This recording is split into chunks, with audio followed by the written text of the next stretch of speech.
Everywhere I go, people are asking me, dude, you're a professional taper.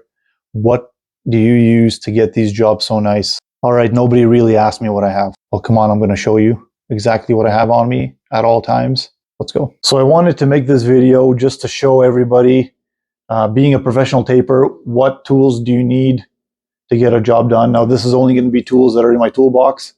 This is not counting things like stilts and bazookas and tubes and things like that. This is strictly what's in my toolbox, the things that I carry with me every single day, something that I might need that I wasn't expecting. It should all be in my toolbox. All right, so this is the toolbox. It's a DeWalt, has wheels, has a handle that comes out. Let's get into what's inside. So first, we have the snips.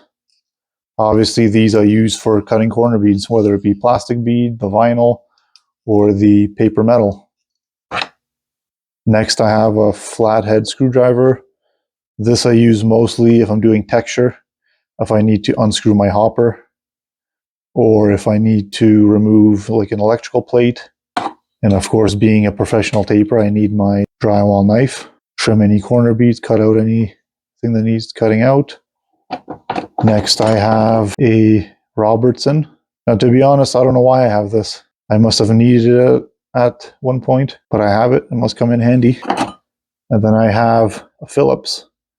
Now, this is to set any drywall screws that haven't been pushed in by previous drywall work. So I have that. I have a mini one, and then I have a little bit larger one.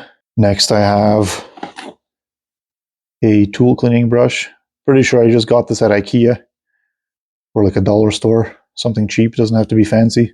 Next, I have this guy. Now, this guy, maybe not everybody has. This is for, as you can see, it says miter marker. So this is for bull nose corners, the round, baby bull, or the regular 3/4 inch. And this is just to make round, basically, connections. If I'm doing a vertical round corner bead, and then up top is connecting another round corner bead horizontally. This is just to mark it with a pencil on the corner to get that perfect cut. You can do it without this, but I just find I have this thing on me if I ever need it. It comes in handy. Next, I have a 1-inch knife. Now, maybe you're asking, what do I need a 1-inch knife for? Why? It's so small. Well, sometimes you have to get in behind some finishing work or just a really tight space, and just this little 1-inch comes in handy. Then I have a 2-inch. Again, same reason. Sometimes the 1-inch is a little too small, and sometimes you just need something a little bigger to get into certain areas. Next, I have a diamond blade knife. Now, some people are asking, what do you need this for? I'm going to post a little clip right here of where I would use this. Next, I have some needle nose pliers. Same thing, this I used more for my texture and primer machine if I needed to unscrew something or loosen something off. And then I have a marker, permanent marker. This I just use for labeling top of lids. Like right here, KD, knockdown. So this is my texture bucket that I use. And then I use different markings for different things. I'm going to show you right here. This one has an F. So finishing, this is a finishing mud bucket. That one's a T for taping. And next we have a pencil. Pencil I just use again for that miter markings. I have a box of staples that I'll occasionally need for hanging up some poly if I need to pop in a couple staples. I have another big blade X-Acto knife, comes in handy. Another pencil. And then just some screws, random screws that I'll need. Once in a while, if a piece of drywall is loose, I'll just pop in a screw or two here and there. And then I have this boy. It's a sanding stone. It's hard. This is what I use. Let's say if I get a burr on my one of my knives or my trowel, and you just use this to sand it down a little bit just to smooth it all out again. This guy goes into my super taper tool. The roll of tape goes on this, and this just goes into my super taper tool to hold the tape. And so it rolls nice and smooth off the machine. Now, that was just the top lid. This is inside the toolbox.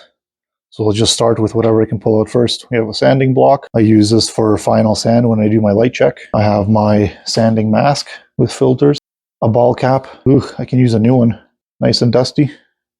And then this is what I use to do my mixing. So I'll put my mixing paddle on that. Mix mud. Then of course I have the battery charger for this. An extra battery. And of course the little JBL Bluetooth speaker. This thing comes in handy. It's quite loud for a little guy. Another block sanding sponge. And the Hawken trowel. So this is my Hawken trowel that I use. I've had this thing for a while. Once in a while I get new ones, just they start to wear out and warp. And then I have a Goldblatt, I think it's a 12-inch trowel. This I'll use just for corner beads, for flat joints if I'm not using my box. I'll use this guy. I find it a good size. It's not too wide, not too thin. Holds a good amount of mud on it. And then I call the Big Daddy. This one's probably about 14 inches. This I'll use for the second coat on mainly butt joints or flat joints that are not very straight. I'll use this guy just to get a little wider, nicer finish. All right, I got a random roll of tape. An emergency tape just in case something comes up at a job, something unexpected. I have usually a little half roll or part roll on me at all times. What else do we have in here? I have a stapler. You saw the staple box earlier. This is what that was for. Just a stapler, hammer stapler. I don't use this often, usually when I'm doing texture. If my tape is not holding, then I'll throw in a staple or two here and there. Got another X-Acto knife. More sanding blocks. Can't have too many of those. All right, what else do we have? We have a hammer. All right, I have my Mud Bud. I can use a new one of these too. This one's pretty beat up. This I just keep my flushers in. This is my final flusher. I like this one because it has the wheels on it. It goes nice and smooth against the wall. This is for like inside angles for the final coat. This is a tiny little one, I think inch and a half. This I just use on random spots. Again, things where I need to get into, like say some finishing work or a narrow inside angle. This guy here, I don't use often anymore. This is for applying mud onto corner beads. During the corner bead stage, you just, with your tube, suck in some mud, put it on here and slide it up and down a corner bead. This guy I use for the final coat. So again, I fill up the tube, run this along the inside angles, and flush it with that guy there, like I just mentioned. Now for the knives that I use, taping knives. Let's see, what do we have here? So this guy here is a 5-inch. I don't use this often either, just once in a while if my regular 6-inch doesn't fit. Now here is my best friend at work, my trusty 6-inch knife. I have this in my back pocket at all times. Use it every single day. Then we have the 4-inch. I like to have, like I mentioned, all these different size of blades, just because you never know where you might need it. Sometimes a 6-inch won't fit, a 5-inch won't fit. You might need a 4 or a 2. So I like to have most of the sizes on me. This I use for, this is probably a 7 or 8-inch. This I use for wiping down tape. Once I apply the tape onto the wall, I wipe this down. You've probably seen me use this in other videos. And this guy here is my taping flusher. So again, I'll lay my tape on the inside angles. I'll use this, attach my flusher handle, and then this glides across and makes a nice crisp 90-degree angle. I got a random latex glove, or a couple gloves. I wear these when I'm laying on the tape so my hands don't get dirty.